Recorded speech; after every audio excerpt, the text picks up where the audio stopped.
नमस्कार दोस्तों, स्वागत है आपका फैक्ट फ्यूजन चैनल पर, जहां हम रोचक तथ्यों और गूढ़ विषयों पर चर्चा करते हैं। आज का विषय है अंडा, शाकाहारी या मांसाहारी। इस सवाल ने हमेशा से ही विवाद और भ्रम पैदा किया है। तो चलिए इसे वैज्ञानिक, धार्मिक और सामाजिक दृष्टिकोण से समझने की कोशिश करते हैं। वीडियो को अंत तक जरूर देखें, क्योंकि आप जो सोच रहे हैं हो सकता है उसका जवाब आपको मिल जाए।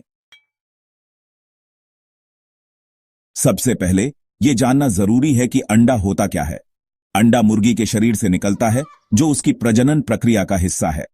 यह दो मुख्य भागों से बना होता है, योल्क, पीला हिस्सा जिसमें पोषक तत्व होते हैं, एल्बुमिन, सफेद हिस्सा जो प्रोटीन से भरपूर होता है। लेकिन हर अंडा चूजे में बदलता नहीं। अधिकांश अंडे जिन्हें हम खाते हैं वे अनिषेचित, अनफर्टिलाइज्ड होते हैं। इसका मतलब है इन अंडों में चूजा बनने की संभावना ही नहीं होती। भारत जैसे देश में, जहां शाकाहार और मांसाहार का गहरा धार्मिक महत्व है, अंडे पर अलग अलग राय है।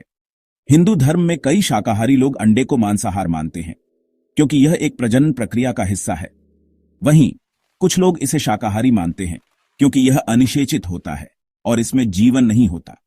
जैन धर्म और बौद्ध धर्म में अंडे का सेवन पूरी तरह से निषेध है।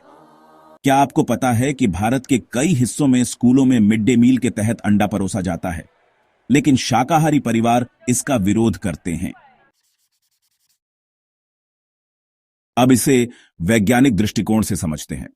अंडे को आमतौर पर ओवो वेजिटेरियन की श्रेणी में रखा जाता है। इसका मतलब है यह एक ऐसा खाद्य पदार्थ है जो न तो पौधे से आता है और न ही इसमें जीवन होता है। वैज्ञानिक दृष्टि से देखा जाए तो अनिषेचित अंडे में न तो भ्रूण होता है और न ही चूजे का विकास हो सकता है। इसीलिए कुछ लोग इसे शाकाहारी मानते हैं, लेकिन जो लोग इसे एक जीव के शरीर से जुड़ा मानते हैं वे इसे मांसाहार मानते हैं। पोषण के दृष्टिकोण से अंडा एक सुपरफूड है।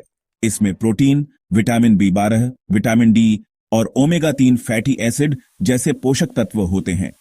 ये शाकाहारी और मांसाहारी दोनों प्रकार के लोगों के लिए बेहद फायदेमंद हो सकता है। लेकिन अगर आप इसे धार्मिक या व्यक्तिगत कारणों से नहीं खाना चाहते तो यह पूरी तरह से आपकी पसंद है। तो दोस्तों, अब आप समझ गए होंगे कि अंडा शाकाहारी है या मांसाहारी।